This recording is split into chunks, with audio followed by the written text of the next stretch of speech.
Hello दोस्तों, नमस्ते, प्रणाम। मैं हूँ प्रांजल पांडे। सभी दर्शकों का स्वागत करती हूँ गुड़िया तिवारी के मधुर लोकगीत। और बहुत अच्छा लगा कि भाभी जी मिलने के लिए आई। बहुत अच्छा लगा, कितना बताऊँ। हमारी आंटी जी आई हैं और एक बार नहीं अब की दोबारा मिली है। कैसन लागत है चाची? अच्छा लागत है।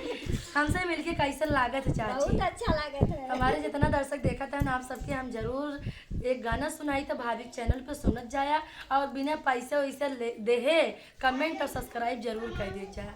पैसे वैसे ना मांगी, खाली भाई कमेंट और सब्सक्राइब लाइक मांगी थे। गलत कहते ना, एकदम सही। इतना कह दिया जावा तुम्हें को लिया है। हाँ। तो सुनाई बहुत प्यारा गीत।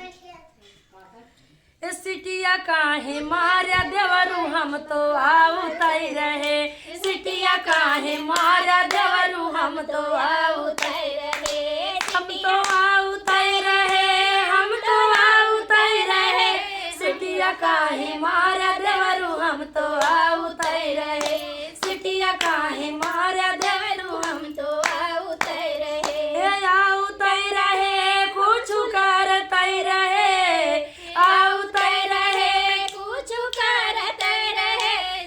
भैया के जवानामा बनाउतई रहे। तोरे भैया के जवानामा बनाउतई रहे।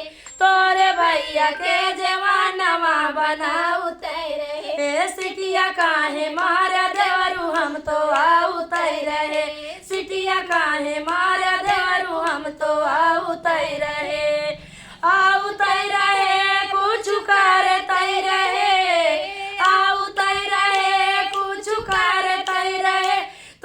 भैया के गेड़ूलवा भराउतई रहे। तोरे भैया के गेड़ूलवा भराउतई रहे। सिटिया काहे मारा देवरू हम तो आउतई रहे।